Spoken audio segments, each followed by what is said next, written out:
Good morning. Welcome to another edition of Inquisition Update. My name's Tom Fress, and I'll be your host for the next hour.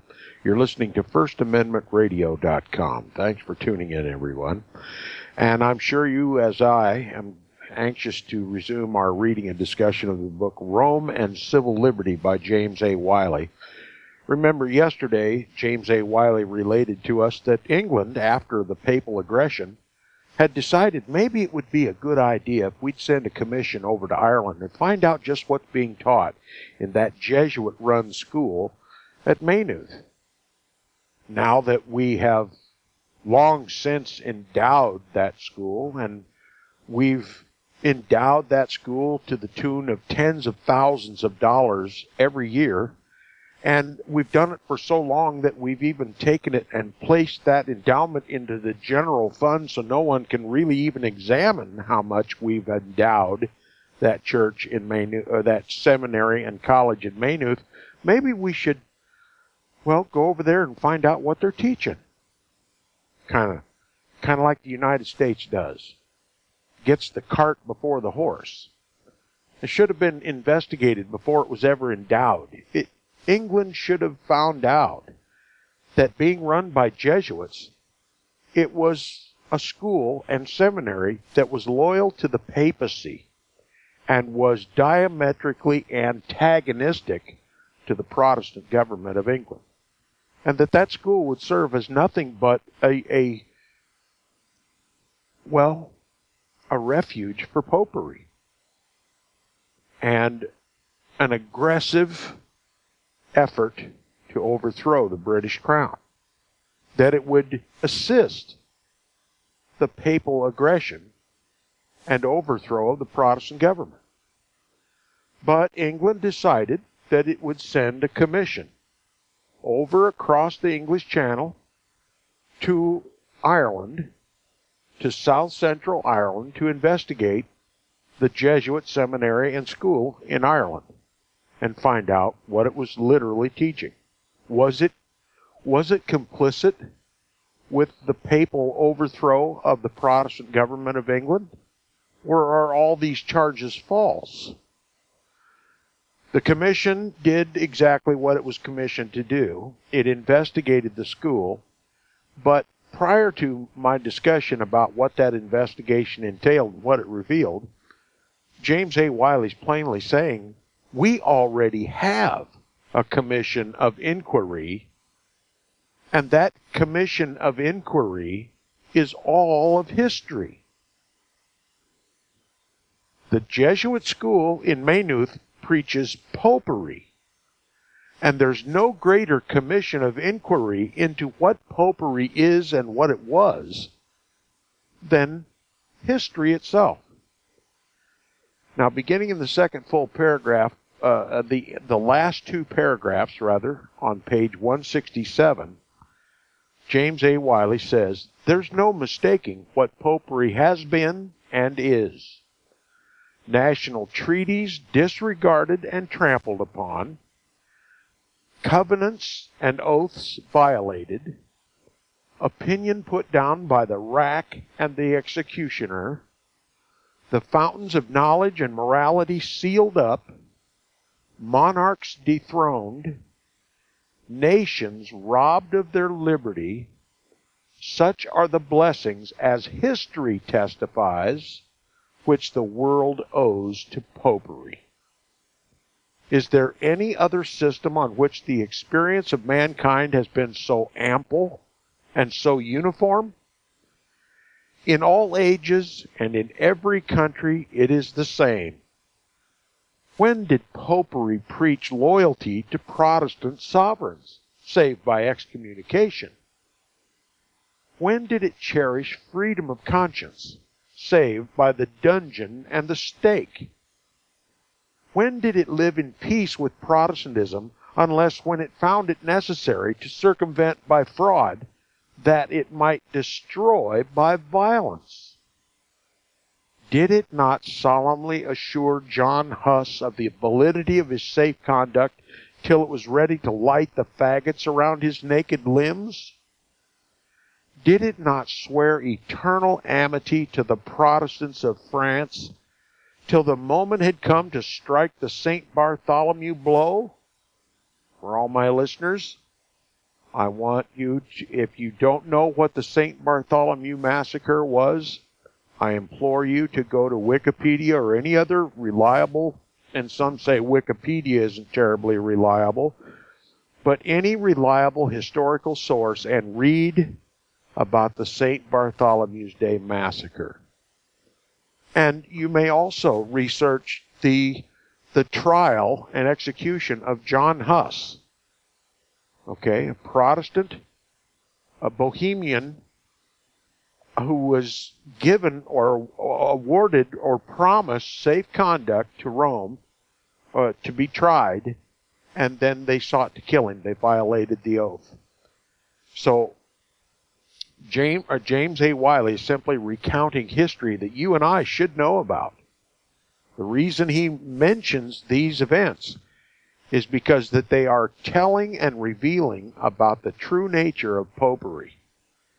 And it's Protestant education. So take some responsibility for your own education. If you don't know what the St. Bartholomew's Day Massacre was, please do your own research, and also the history of John Huss. Huss, for those who are not familiar with his name. He continues now, and scarce had it cleared the Seine of corpses after the St. Bartholomew. I'll just give you a little bit of information. It was a surprise attack against French Protestants. They were called Huguenots, and the Roman Catholics of France rose up at midnight at the sound of the ringing of church bells and just killed every Protestant they could find. And they threw their naked bodies into a river called the Seine.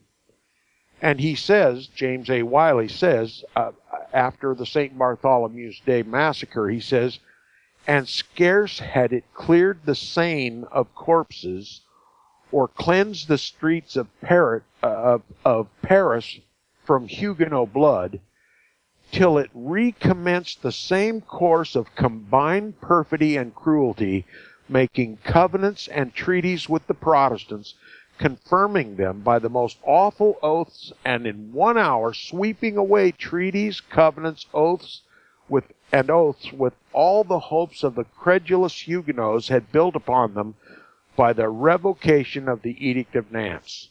So after the St. Bartholomew's Day Massacre, the Catholics guaranteed safety to Protestants, made covenants and oaths and allegiances with Protestants, tried to make amends.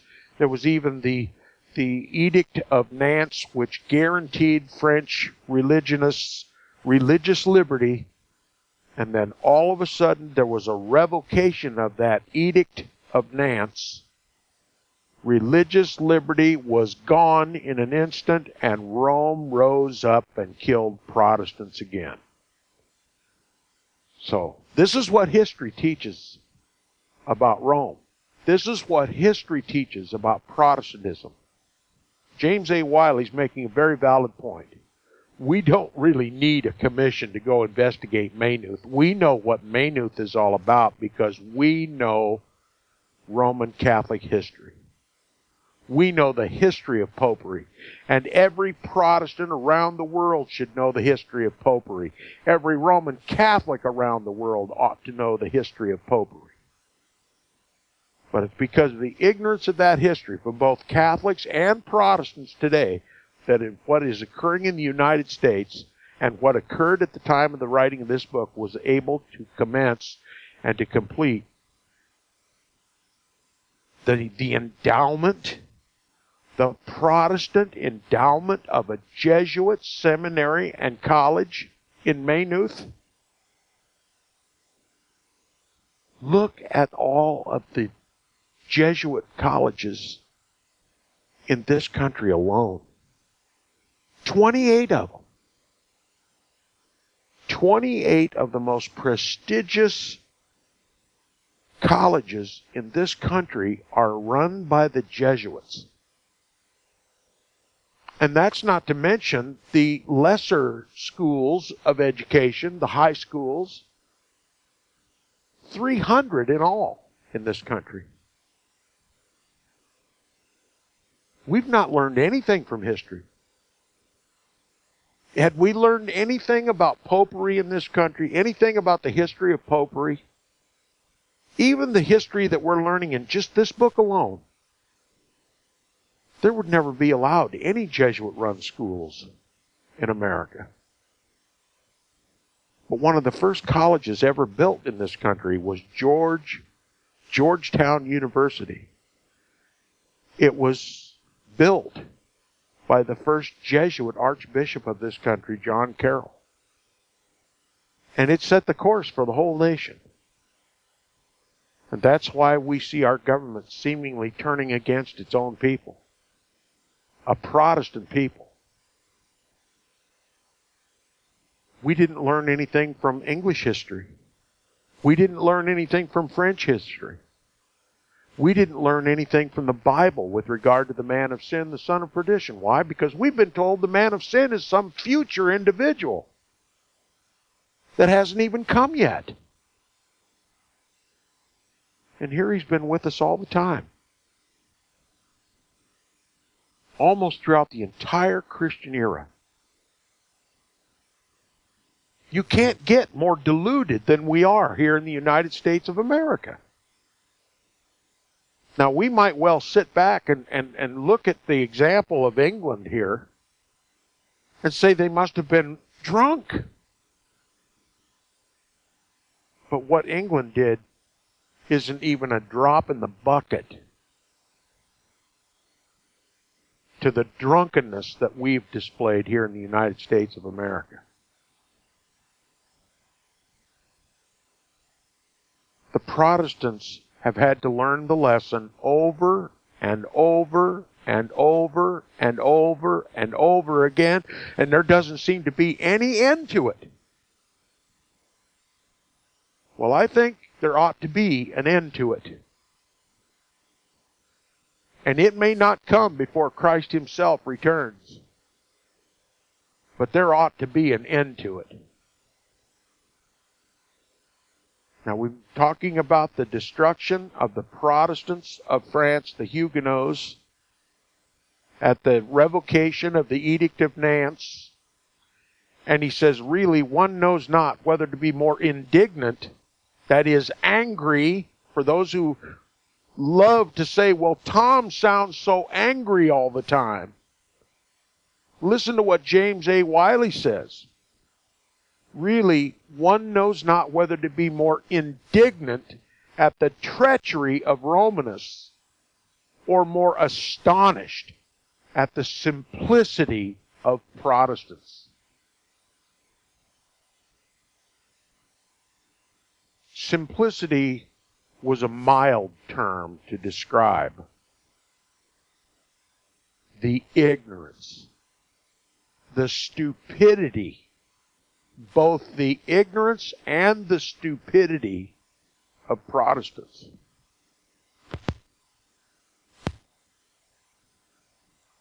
Not very friendly words. I mean, you would see from this that, well, James A. Wiley is just biting the hand that feeds him. James A. Wiley is making angry his own allies, the Protestants, calling them stupid. Would he be doing any justice to his Protestant brethren in not calling a spade a spade? James A. Wiley's not making any friends either among the Romanists or the Protestants. He probably came under a tremendous amount of criticism from his own spiritual brethren. But he was absolutely correct in describing them as simplistic. Again, he said, really, one knows not whether to be more indignant at the treachery of Romanists or more astonished at the simplicity of Protestants. He says the same game has been played in our country, although not as yet with the same tragic effects. Before the passage of the Emancipation Act, and this is an act that took place in England that gave Catholics liberty and equality with Protestants, despite the facts of history, he says, did not Roman Catholic bishops deny on oath some of the fundamental doctrines of their church? And amongst others, the doctrine regulating the alliance, or rather the allegiance due by a papist to a Protestant sovereign? What has been the conduct pursued by the Romish dignitaries in our country since? Was not the papal aggression a palpable ignoring of the Queen's jurisdiction? Is not the bull Siena Domini, in which she is accursed as a heretic, annually fulminated at Rome? In the public meetings of the Romanists, is not the first place given to the Pope and the second to the Queen? And have not the laws of the British Parliament been pronounced not laws but lies, and to be rigorously disobeyed?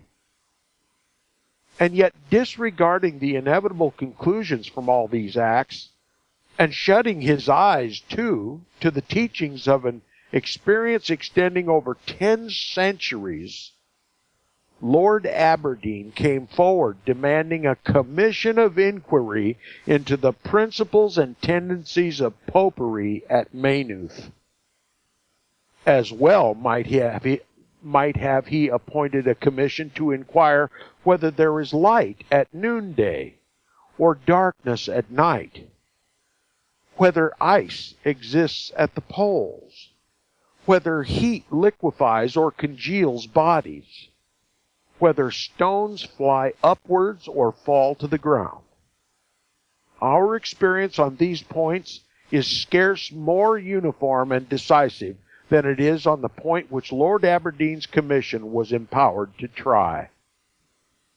The commissioners summoned before them the professors, and in some instances the students, and interrogated them touching the doctrines taught at Maynooth. We submit that if the aim was to bring out fully and truthfully the character and tendencies of the Maynooth teaching, this was not exactly the best way of reaching such a result. Maynooth proper is neither the buildings, nor the professors, nor the students, but the textbooks. The textbooks it is which contain the system which Maynooth was built and endowed to teach, and which, in point of fact, is being taught there, and, through the priests, is being inculcated on their flocks in Ireland and throughout the empire. To these textbooks must all have recourse to wish to know what Maynooth really teaches on the important questions of the Pope's deposing power. And for those who don't know, the Pope's deposing power is that dogma of Roman Catholic canon law built on the idea that the Pope is the King of Kings, and that he may seat a pope and he may seat a king and crown a king, and by the same token he can just as equally unseat a king and remove his crown. All right, this is the deposing power of the Pope. The Pope has, by divine right, by institution of God, according to Roman Catholic canon law, has the power of deposing kings. Now, the Pope is trying, at the time of the writing of this book, to depose the Queen of England and to replace Parliament with his Council of Bishops. All right, the Pope is going to become, through this papal aggression, the King of England, and his bishops the Parliament. Now, he says about the textbooks at Maynooth, he says, to these textbooks must all have recourse who wish to know what Maynooth really teaches on the important question of the Pope's deposing power and the relation of a subject, that is an Englander, to a non-papal sovereign. What is their relation, the citizens of England, to the Queen, in other words? Now the commissioners, instead of sitting in judgment on Maynooth, permitted Maynooth to sit in judgment upon itself, to appear at the bar and enter an elaborate and ingenious piece of special pleading in its own behalf. That special pleading is, however, a total failure as a defense of Maynooth. The true doctrines of that seminary will not be hid. To one who has eyes to see and a heart to understand, they shine through the sophisms so artfully and abundantly employed to veil them. Okay? Let us first hear Maynooth on the Pope's temporal power. And certainly our meed of admiration is due to the ingenious and conscientious, yet very efficient way in which Rome now goes about the business of deposing sovereigns, and which is so great an improvement on the ruder methods of former days. What James A. Wiley is alluding to, in the former days, in the old world order, the papacy did its own bidding, stood publicly and deposed kings. Everyone knew when the Pope spoke, it was God who spoke, and if he rose up a nation's people against its king, the king was overthrown, and everybody knew who overthrew the king and why. And by the same token, the Pope, after having deposed the king and raised up the nation in rebellion against the king and violently killed him or whatever it took to get him off his throne, the Pope would likewise appoint his replacement and put the crown on its head. Well, Rome has become, more protective of the Pope's deposing power now, and it's done through indirect means. Okay? So Rome has changed, not in her direction, but in the modes by which she governs the kings of the world. And he says we find the Reverend Henry Neville, the professor of the first year's theology at Maynooth, before the commission. Mr. Neville is asked, quote, "What doctrine is taught at Maynooth respecting the civil or temporal power of the Pope or of the Church?" Unquote. He answers, quote, "The opinion of the college, as far as I could learn, has always been that no such power, direct or indirect, belongs to the Church or to the Pope." Unquote. This is recorded in Reports, etc., Volume 2, page 56. It says, equally explicit is the evidence of Professor Furlong. Quote, "Is the teaching of Maynooth," he is asked, "distinct upon this point, that the Pope has no power to interfere directly or indirectly in the affairs of temporal kingdoms, and no power of dissolving the oath of allegiance?" Unquote. He answers, yes. That's recorded in Volume 2, page 91 of the Commission's report. Now he says, we find the same witness saying, quote, "The Pope has no right to interfere in the purely political affairs. None whatever. He can decide an abstract question whether a certain course of conduct on any occasion would conflict with the laws of morality or be in accordance with them in the same way that any moralist could, but with a higher sanction and authority. But we do not allow, nor does the Pope claim any authority such as a superior exercises over a subject in any matter political." Unquote. And we'll continue with this interrogatory when we return from the break. You're listening to Inquisition Update on FirstAmendmentRadio.com. Stay tuned. This is interesting.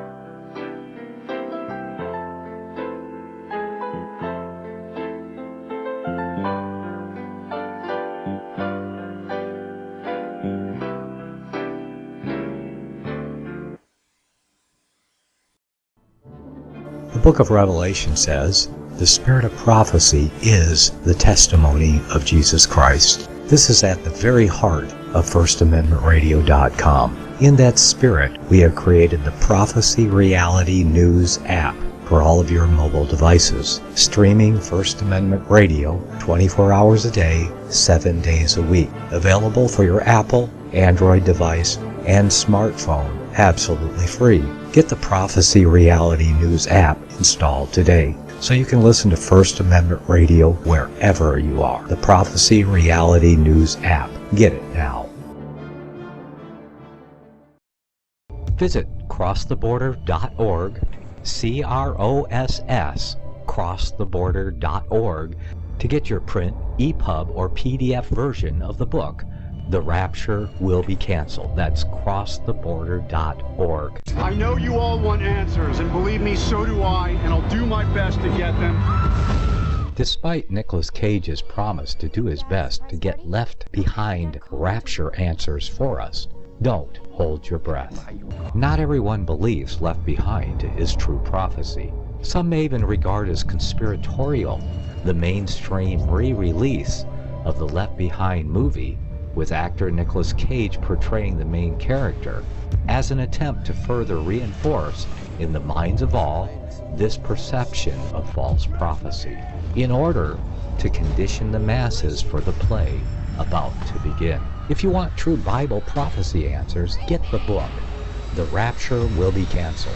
The author exposes the Latin rapture origin, the 7-year tribulation deception, true Bible revelation of Daniel's 70 weeks, the abomination of desolation, the restrainer, America in the Revelation, the image of the beast and the mark of the beast, and the truth about God's chosen people, and so much more about Bible prophecy.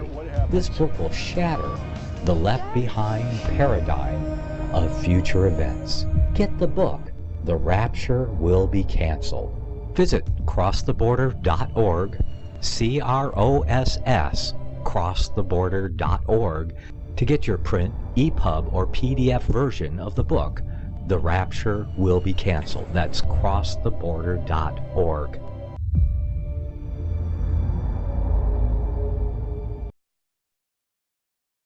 Since the beginning of time, kings have sought it, nations have fought for it. It has been traded, it has been borrowed, it has been purchased, it has been stolen. There's a reason for it. To secure the blessings of liberty to ourselves and to our posterity. Invest with the security of gold and silver.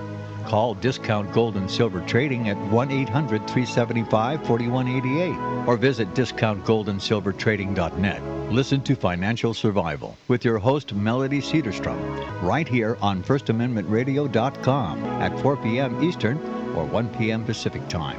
Visit discountgoldandsilvertrading.net or call Discount Gold and Silver Trading at 1-800-375-4188. Toll free 1-800-375-4188.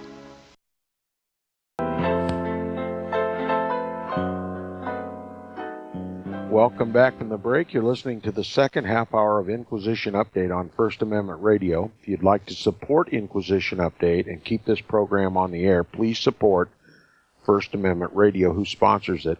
And if you would like to contact me, please do so by email. My email address is tom@seawaves.us. Now we're reading the account of an interrogation between the Commission of Inquiry into the teachings of Maynooth. And so far, so good. Sounds really good, doesn't it? That everything we've been told about popery is a lie. That Maynooth is not teaching the overthrow of the Protestant government. But let the interrogatory continue. We'll get to the bottom of this. Watch how craftily they get to the truth. Now he says, we find the same witness saying, quote, the Pope has no right to interfere in purely political affairs, none whatever. He can decide an abstract question, whether a certain course of conduct on any occasion would conflict with the laws of morality or be in accordance with them in the same way that any moralist could, but with a higher sanction and authority. But we do not allow, nor does the Pope claim any authority, such as a superior exercises over a subject in any political matter," unquote. Then the question is asked, he could give no general power of direction as to any political matter, could he? And the answer is, he could give no general power of direction only inasmuch as he is the supreme authority from which we receive the exposition of the natural and the divine law, unquote. Another question is asked. He could only interfere with politics so far as they come within the province of morals? The answer, yes. This is recorded in Volume 2, page 101. Now, James A. Wiley says, "The careless or uninstructed reader of these answers would certainly carry away with him the impression that the Church of Rome has now revoked all her former teachings on the head of the temporal power of the Pope. The professors at Maynooth most distinctly deny that the Pope has any temporal jurisdiction. They most distinctly say that he has no power to depose sovereigns, and no power to release subjects from their oaths of allegiance. And no doubt the statement, although in point of fact utterly untrue, is yet in point of form in strict agreement with the present phrase of Catholic dogmas, for, according to these, the prerogative wielded by the Pope at this day is not infallible jurisdiction, but infallible direction." Okay? You have to know how Rome uses words. Now, we gave a definition earlier in the book, or rather James A. Wiley did, what Rome means when she talks about the subjects of morals. Morals, according to the Roman Catholic Church, consists of every act of man. In other words, every act of man comes under the jurisdiction of the Roman Catholic Church under the heading of morals. And thereby, every act of man is judged by Roman Catholic canon law.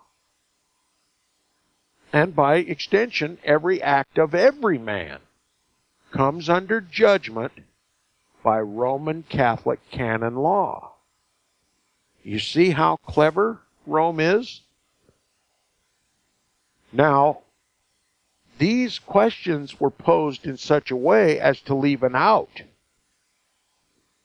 for Rome to appear to say that the papacy has no jurisdiction over temporal affairs.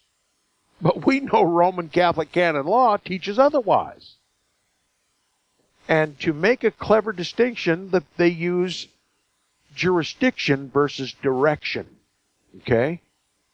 James A. Wiley says, and no doubt the statement, although in point of fact utterly untrue, is yet in point of form in strict agreement with the present phrase of Catholic dogmas. For according to these, the prerogative wielded by the Pope at this day is not infallible jurisdiction, but infallible direction. Now look what they do with this.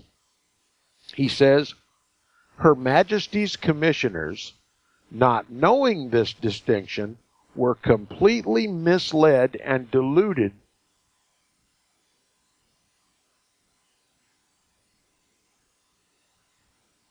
We see no reason to believe that there has been any disloyalty in the teaching of the college, or any disposition to impair the obligations of an unreserved allegiance to Her Majesty, unquote. we should think that the professors at Maynooth were somewhat astonished at their own success in making it be believed that the doctrine of the church was changed, and that they no longer taught the divided allegiance, and no longer placed in the Pope's hands a deposing power. How do we reconcile the averments of the Maynooth professors with the known and unalterable law of Rome? There, a reference to Roman Catholic canon law. He says they are very easily reconciled. Now he says, direction is but another name for temporal supremacy. Okay? At first, they said the Pope has no jurisdiction, but he may give direction. Now he says, James A. Wiley says, direction is but another name for temporal supremacy. And the temporal supremacy says that the Pope is King of Kings and Lord of Lords. His word is as if it was spoken by God. It is to be obeyed by every human creature, and he is, as it were, God on earth. But instead of calling it the temporal supremacy, they simply call it direction. Okay? You see the sophistry? Now he says that supremacy is not now wielded in the same direct and formal way as it was in the medieval times, but by a mode that is somewhat circuitous and inferential. The pontiff sits upon the 7 hills, not now as the magistrate of Christendom, begirt with the sword of the temporal power, but as the lawgiver of Christendom, with the great statute book of his kingdom, the canon law, open before him. He tries questions of morality and pronounces upon points of duty, and duty, in his view, enters into all political and temporal affairs. His advice is not merely advice that may be followed. It is advice that must be followed and will be followed. It is the divine and infallible judgment of God's vicar, binding under the highest sanctions on the conscience of every Romanist, and the man who dares disobey becomes an eternal anathema. But let us pursue the Maynooth evidence a little further, and we shall soon see that the professors, while they affect to deny that the Pope has any temporal power or any right to depose sovereigns, do actually admit that, nevertheless, and indirectly, he has such power and authority. Let the reader ponder the following interrogatories and replies. The Reverend Dr. Moriarty is before the Commission and is being examined on the subject of the Pope's temporal power. Question: what was the doctrine taught at Maynooth when you were there as a student, respecting the distinction between the spiritual power of the Pope and the temporal power of the sovereign? Answer: we were taught upon that matter what we swore in an oath of allegiance, that the Pope has no temporal power, direct or indirect, in these realms. Unquote.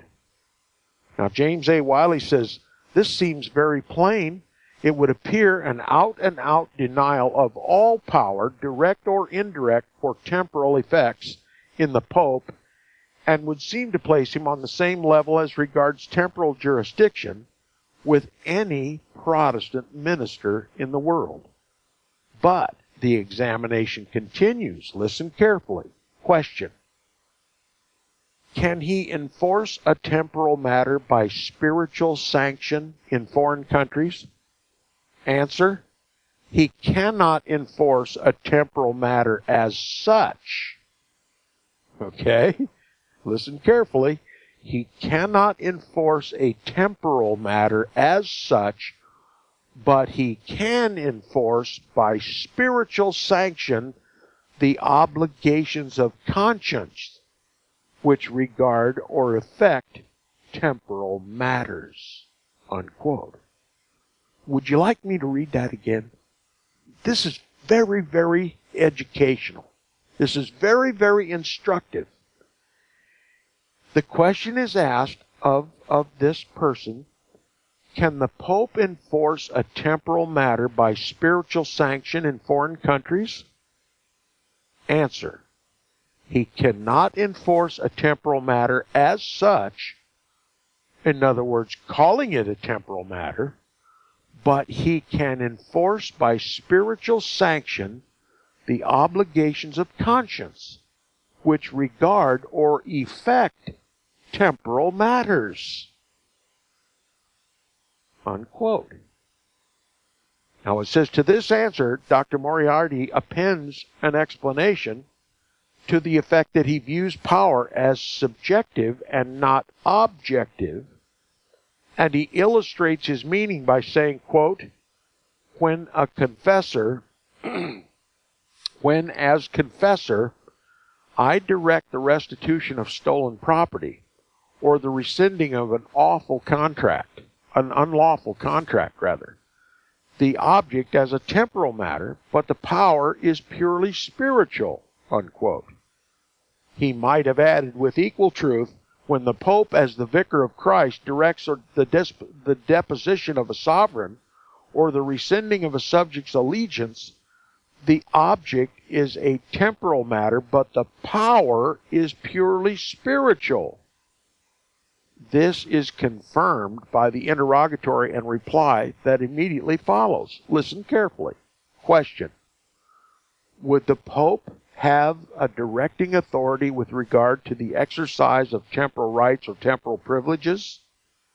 Answer: so far as they may become questions of morality or cases of conscience, the direction concerning them appertains to the Church, which is the authorized exponent of the law of God upon earth, and therefore to the Pope, who is the supreme pastor and teacher of the Church.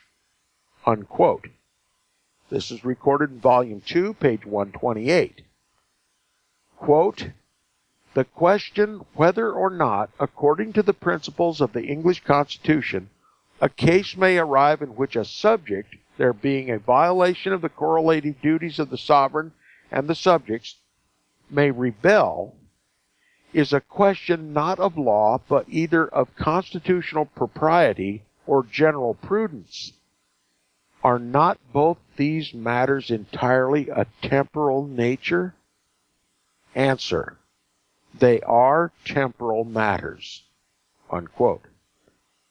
It says, quoting further, it says, if they are purely temporal, are they not out of the jurisdiction of the Pope? Answer: though temporal, they are not purely temporal. Every deliberate act which man performs is moral or immoral, that is, according to Roman Catholic canon law, and has therefore its spiritual relation. Unquote. This is from Volume 2, page 130. Question: if a man were disposed to transfer his allegiance or to give it up, that decision of the Pope would enable him to give it up with a safe conscience. Would it not? The answer: yes. For a Catholic should feel his conscience at rest when acting in accordance with the decisions of the popes. Volume 2, page 131. What a circuitous method of gaining the truth. That a Roman Catholic can deny with a perfect conscience that the papacy has no jurisdiction over temporal affairs and then turn right around under a spiritual exception and reimpose the Pope's temporal power in the name of the spiritual authority of the Pope. And that's how far we have to question papists to get to the truth. Do you think there's anybody in the United States of America that is willing or able to question the Jesuits at Georgetown University to finally arrive at the truth that they, by circuitous means, can justify the Pope's overthrow of our government under spiritual jurisdiction? Do you think there's anyone that would even be motivated to do such a thing? Let alone the insight and the motivation to interrogate until the truth finally has to come out?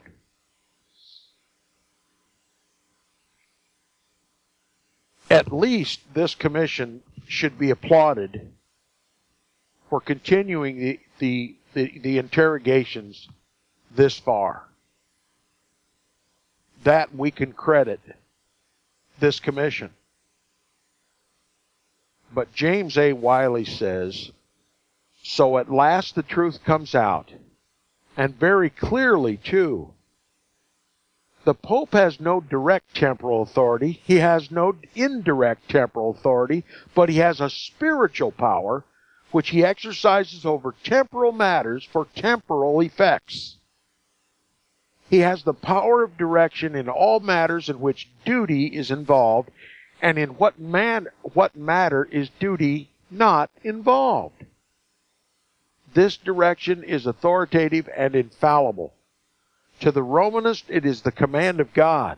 He dare not oppose it. The conclusions of he dare not oppose to it the conclusions of reason. He dare not confront it with the rights of conscience. He has only but one course. He must obey, or dreadful alternative, be damned eternally. A spiritual consideration is this eternal damnation, doubtless. But it is a spiritual consideration which carries with it to the poor papist a coercive power so overwhelmingly irresistible that the prisons and the scaffolds of kings are, in comparison, impotent and futile. James A. Wiley just gave you the power that the papacy has over every Roman Catholic. His power is more dreadful, has a greater effect, and more long-lasting than any scaffold or any prison of a temporal ruler over which the Pope governs. What we're talking about is spiritual damnation. Every Roman Catholic, and especially the Roman Catholics in the government of our country, just like the Roman Catholics in the government of England at this time,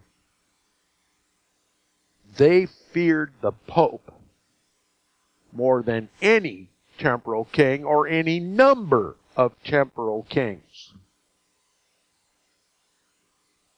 And the Pope has just as much temporal jurisdiction over the kings of the earth today as he ever did in the old world order. He just goes about it by different means. He imposes his temporal jurisdiction through the cover of spiritual direction. And this became available to the Pope in 1870, the very time of the writing of this book, Vatican Council I, when the Pope was declared infallible. And that made a distinction. There could be the most wicked man on earth be elected pope, but when he sits on Peter's throne and governs the church ex cathedra from that throne, what he says must be obeyed infallibly.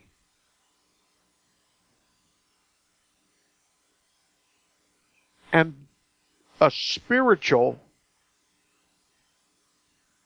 mandate is placed on any subject about which the Pope speaks. When the Pope gained his infallibility, he is to be regarded in the mind of every Roman Catholic the very voice of God on this earth. No matter if he be a dog, a demon, or Satan himself sitting on that throne.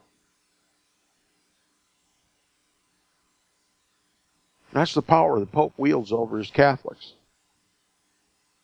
And that's the power that he wields over the kings of the earth. Because merely by suggesting that a government is unlawful, Roman Catholics are bound in conscience, at threat of eternal damnation, to overthrow that government.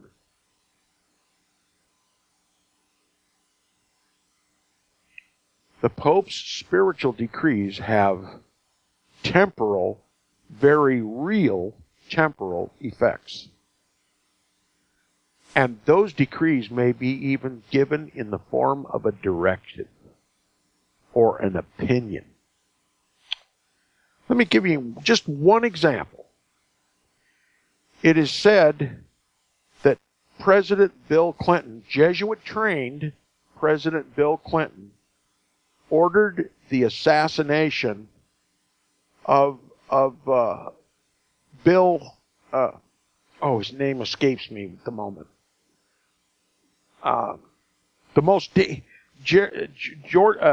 Bill Clinton called William Cooper, Bill Cooper, quote, the most dangerous man in America, unquote. And that's how Bill Clinton ordered Bill Cooper's assassination. He just merely made the comment that Bill Cooper was the most dangerous man in America. And he was killed. That's how the Pope operates. That's how the Pope regulates in temporal affairs. Merely by making a suggestion, giving a direction, having an opinion. That's because the Pope is regarded as infallible. And this infallibility was known long before Vatican Council I in 1870. And it was acted upon long before 1870 in Vatican Council I. This is exactly what James A. Wiley is talking about. This is what this commission has uncovered. That when the Pope speaks, it is God who speaks. And now the Pope can merely make a suggestion without seeming to have any jurisdiction whatsoever in temporal affairs, but only spiritual, can rule over the kings of the earth. And he does, even today. And he will until Christ returns. Or until Protestantism comes back out of the grave. I'll see you tomorrow.